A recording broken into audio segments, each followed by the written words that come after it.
Lembaga Permasyarakatan Kelas 2B ID Aceh Timur menggelar media gathering dengan insan pers Aceh Timur pada Kamis 27 Februari 2020. Kegiatan ini mengusung tema kolaborasi dukung resolusi pemasyarakatan tahun 2020. Kepala Lapas Kelas 2B ID, Eka Priyatna mengatakan, kegiatan ini bertujuan untuk mendukung kegiatan yang ada di lapas.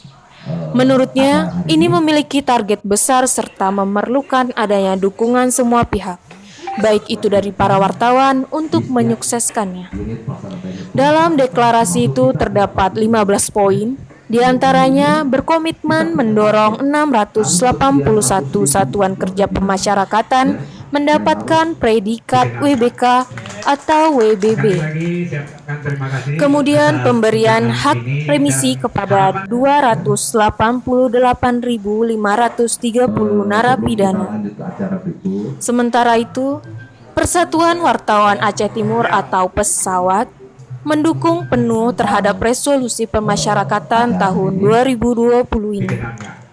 Hal tersebut dikatakan Ketua Penasehat Pesawat Ismail Abda yang didampingi Ketua Umum Seni Henry serta para pengurus lainnya di sela acara telekonferensi media gathering ini.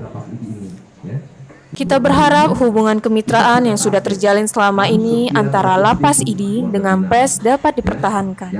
Dari Aceh Timur, Romi Syaputra melaporkan untuk Radar Aceh TV. Lalu poin selanjutnya itu ada